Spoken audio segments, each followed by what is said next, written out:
Olá, que bom nos reencontrarmos novamente, tudo bem? Vamos para a nossa aula 7.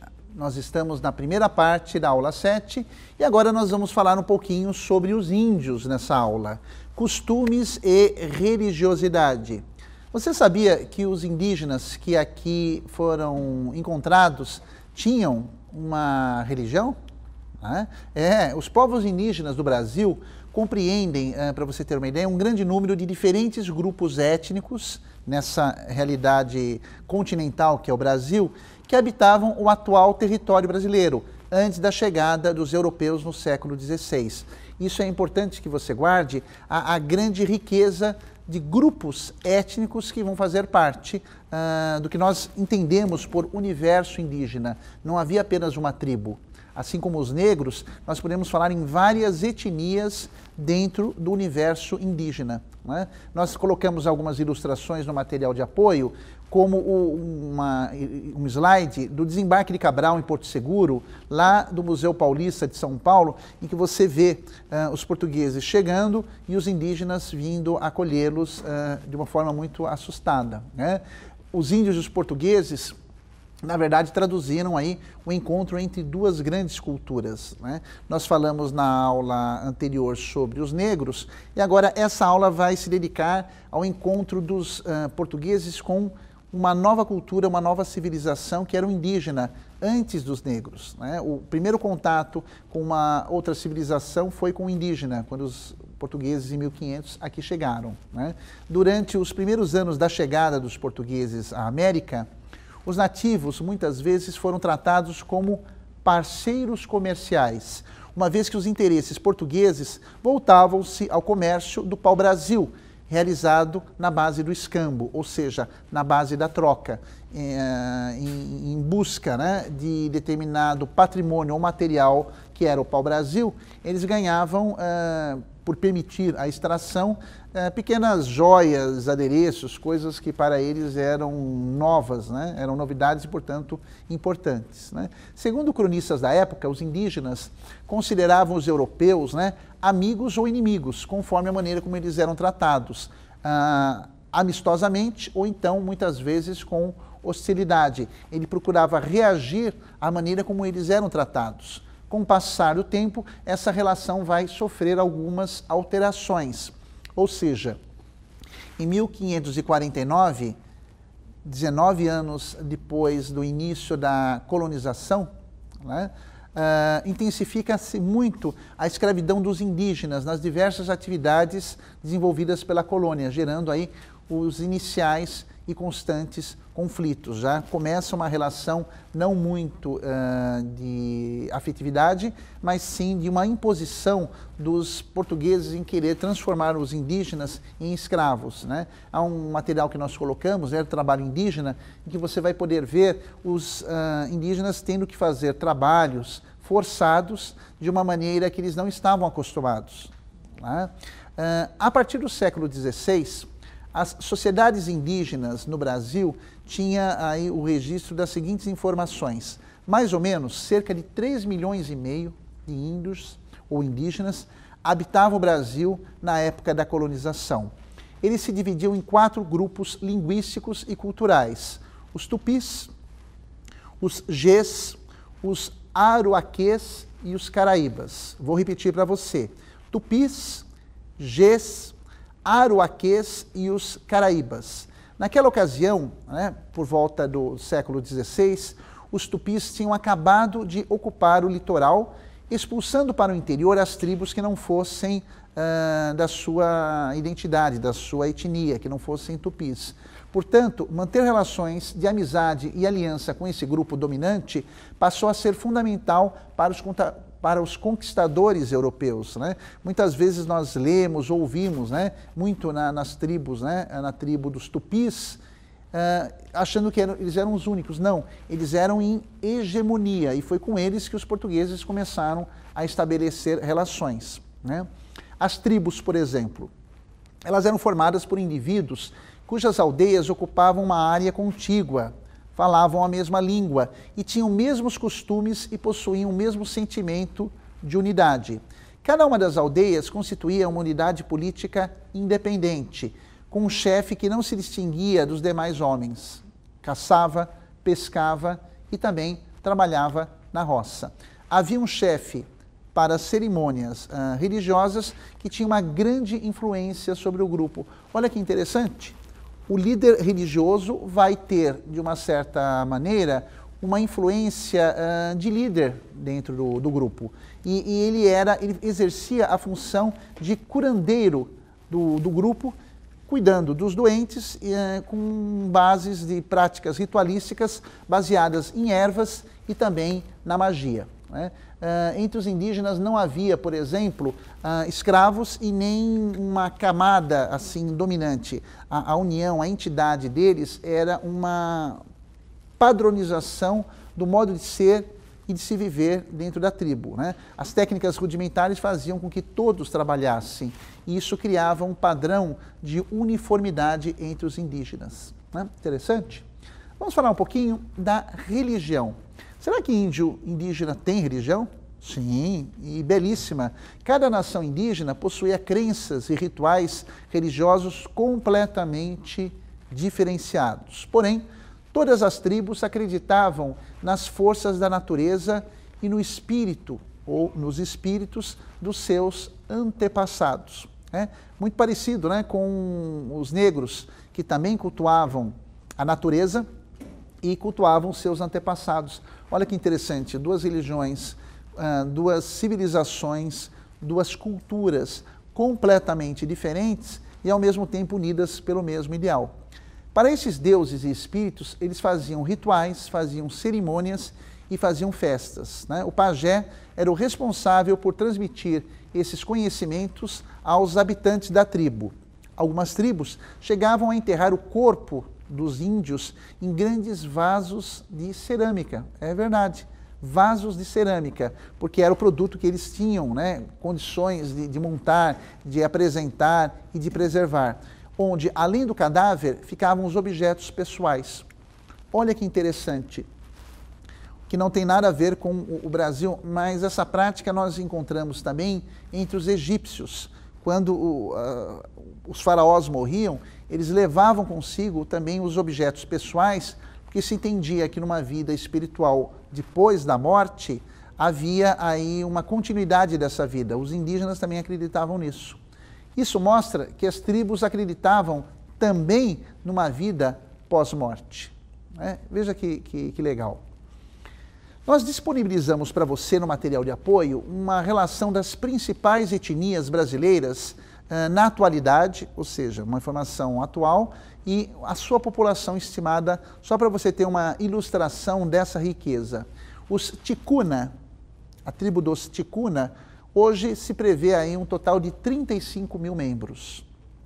Os Guaranis, né, bastante conhecidos, né, nós temos aí cerca hoje de 30 mil membros espalhados pelo Brasil. O Caiagangue, 25 mil. Os Macuxi estão estimados em 20 mil. A Terena, ou os Terena, né, masculino ou feminino, 16 mil. Os Guajajara, 14 mil participantes, né, membros dessa civilização, dessa cultura. Os Chavantes, também muito conhecidos na nossa história, estão hoje em torno de 12 mil. A tribo Yanomami, também muito conhecida por participação de seus membros na política, 12 mil componentes. Nós temos os Pataxós, um número um pouco menor, 9.700, e os Potiguaras, 7.700 membros. Os dados são tirados da fonte, né, da Fundação Nacional do Índio, a FUNAI. De acordo com o censo de 2010 do IBGE, o Brasil possuía, nesse período, 896.917 indígenas. Esse número, para você ter uma ideia, corresponde a 0,47% da população do Brasil. Olha só, infelizmente, quantos milhões de indígenas não foram dizimados, né? A cifra é pequena, 0,47%, não chega nem a 1% da população brasileira. Vamos voltar para a parte da história. Para melhor lidar com as tribos, os jesuítas vão aprender a língua tupi. E você me pergunta, professor, quem são os jesuítas? Quando os portugueses chegaram em 1500, né, e posteriormente voltaram em 1530, eles vieram acompanhados de uma ordem religiosa católica da igreja, que era a Sociedade de Jesus, fundada por Inácio de Loyola. Os soldados de Jesus, ou a Sociedade de Jesus, né, SJ, eram os jesuítas, e eles vêm com a missão de trazer a doutrina, os ensinamentos da Igreja Católica para esse novo continente e os seus habitantes que nele foram encontrados. Então, para melhor lidar com essas tribos, os jesuítas tentam fazer uma interação antes de levar a doutrina, e o que eles fazem? Eles vão aprender a língua tupi. Eles estudam a língua tupi. O jesuíta, quem tem uma formação jesuítica, é uma pessoa de grande estudo, de grande preparo. Então, eles estudam a língua tupi para entender a fala, a comunicação dos seus membros. Em seguida, eles vão modificar algumas coisas da língua, vão criar uma gramática e transformam a língua como sendo uma língua oficial e comum a todas as tribos. Eles vão padronizar essa imposição como uma forma de administrar melhor aquele contexto. Assim, a identidade cultural, né, dos nativos, ou seja, daqueles que não eram tupis, acaba sendo descaracterizada e torna alvos mais fáceis para o interesse dos missionários, uma vez que todos são obrigados a falar uma mesma e única língua como forma estratégica de conversão.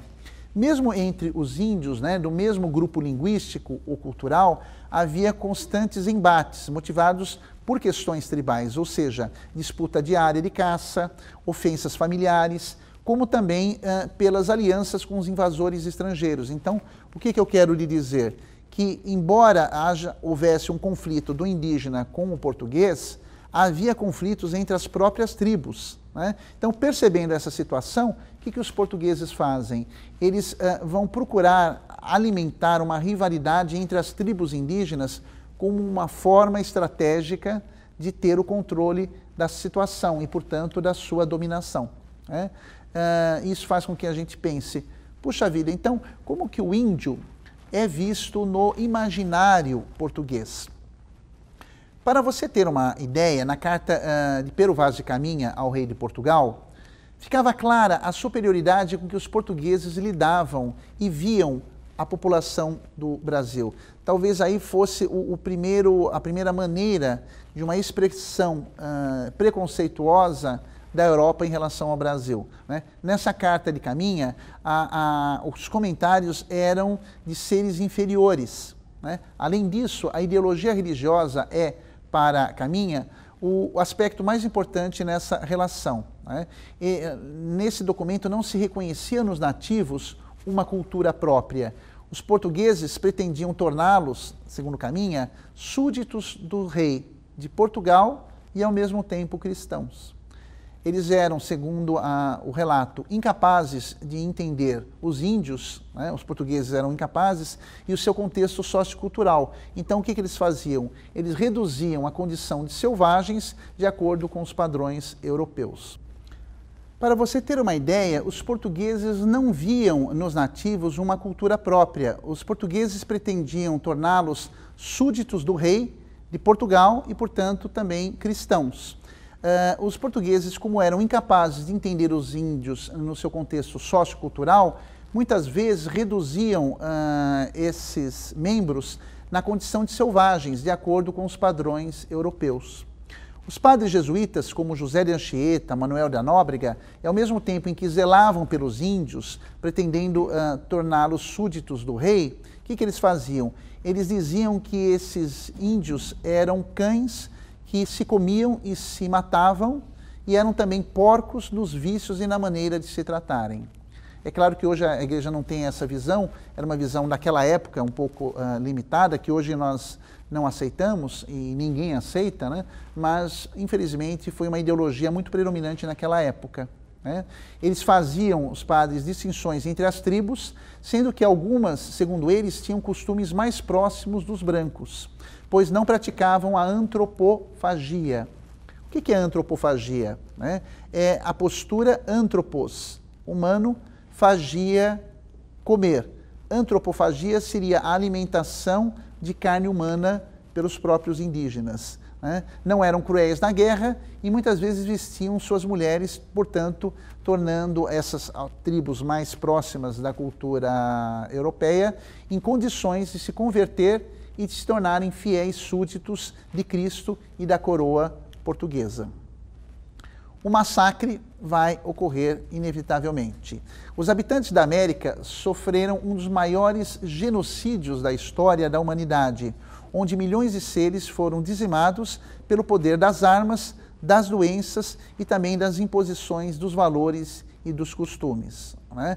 Na visão dos europeus, os nativos da América oscilavam entre uma visão mais romantizada, em que os índios deveriam ser catequizados, deveriam ser salvos, e uma visão que os colocava, por outro lado, como animais cruéis, capazes de atos como o canibalismo. É uma visão extremamente ingênua e preconceituosa, seja a de ver o nativo como animais, né? Seja vê-los como seres puros. Né? Em nenhuma dessas visões houve uma tentativa de se compreender os valores e os costumes indígenas.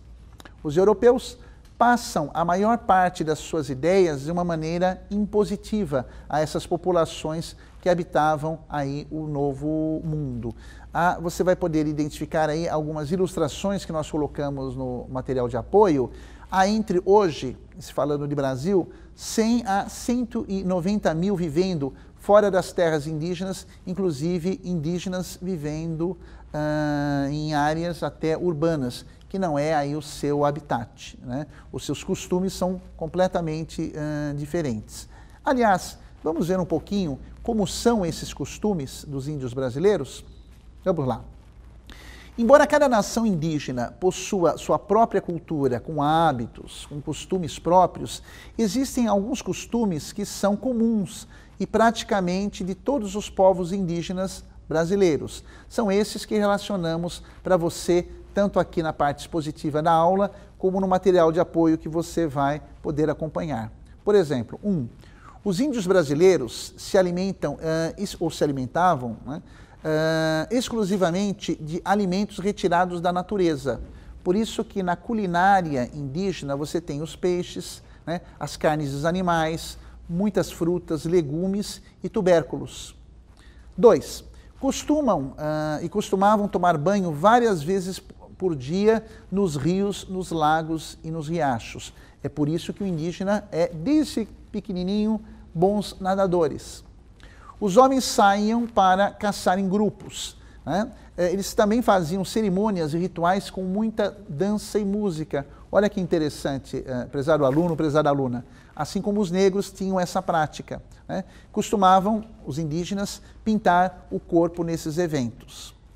Desde pequenas, olha que legal, as crianças eram treinadas para as atividades que deverão desempenhar na vida adulta. É como uma espécie de preparação para essa vida já na condição de adulto. Isso nós vimos não só nos indígenas, mas também nos negros. Vamos prosseguir, né, no finalzinho dessa aula, dessa parte. Realizavam rituais de passagem entre a fase de criança e a fase adulta. Eles moravam em habitações feitas com elementos da natureza, os troncos, galhos de árvores, as palhas, folhas secas e até mesmo o barro. Fazem objetos de arte, como potes e vasos de cerâmica, máscaras e colares, com também materiais da natureza. Né? Essa atividade é desempenhada agora pelas mulheres das tribos. Como é que eles tratavam as doenças? Com ervas da natureza e por meio de rituais de cura, geralmente dirigidas, supervisionadas por um pajé. Possuem o costume de dividir quase tudo o que eles possuíam, principalmente os alimentos. Veja que coisa interessante, veja que virtude valiosíssima, né, que nós temos como herança dos indígenas, a divisão dos bens, né, para os mais necessitados. E eles possuíam uma religião baseada na existência dos espíritos e das forças que vêm da natureza. Uma visão, prezado aluno, prezada aluna, completamente diferente do que nós entendemos pelo cristianismo. Né? O Dia do Índio é comemorado sempre no dia 19 de abril, considerado o dia reservado para as comemorações, e essa data comemorativa foi criada, sabe quando? No século passado, 1943. Por quem? Pelo presidente Getúlio Vargas, através da lei de número 5.540. Interessante, não? Finalmente, tipos de habitações indígenas. Onde que eles moravam e como eles moravam? Eu vou te apresentar algumas palavras que você vai até ficar surpreso, surpresa, porque são palavras usadas hoje, mas nem sempre as pessoas sabem a sua origem. Por exemplo, a primeira palavra é a oca. A oca é o tipo mais comum da habitação indígena, principalmente entre os índios da tribo Tupi-Guarani. Ela vai ser caracterizada como uma grande cabana feita com troncos de árvores, e na oca podiam haver várias famílias em torno, né? Nós temos a maloca. A palavra maloca era uma cabana mais comunitária, né? Principalmente utilizadas na região amazônica, em que você vai ter características mais específicas, né? Dentro daquela região. As tabas era uma habitação indígena menor que a oca, também do Tupi-Guarani, e vai ser um termo utilizado pelas tribos da Amazônia, onde serve para designar aí o aldeamento indígena. E finalmente a tapera, em Tupi, significa aldeia extinta. Uma tapera é uma região das habitações indígenas que foi abandonada, né, pelos índios que ali viviam. É uma região mais ou menos em ruínas, ocupada por mato, né? E finalizando, os tipos de trabalho indígenas, né? O trabalho entre os índios que se mantinham a sua cultura, né? Era um trabalho que foi e continua sendo de extrema importância na vida desses índios brasileiros. Desde crianças, os índios já são preparados pelos adultos para trabalharem e a fazer as suas tarefas com alegria, com amor e também com dedicação. Quase todo o trabalho ocorre em contato com a natureza, pois é dela que vem o alimento e a matéria-prima que necessitam. Não é interessante, né? A maneira como eles viam essa questão do trabalho completamente diferente do modo europeu de se identificar aí essa perspectiva. Então, para nós fecharmos essa parte da nossa conversa, é importante que você entenda a cultura indígena como uma cultura própria que já existia no Brasil antes da chegada dos portugueses e que infelizmente foi dizimada, foi destruída e na nossa avaliação atual não foi respeitada nas suas características. O indígena, as tribos que ainda existem, têm muito a nos ensinar? Eu acredito que sim. O contato deles com a natureza, a harmonia que eles têm com a natureza, com o universo, é algo extremamente significativo. Além dos rituais, além dos ensinamentos, o indígena é o nosso primeiro irmão e foram eles que nos receberam na constituição da identidade brasileira. Um grande abraço e eu aguardo você no nosso próximo encontro.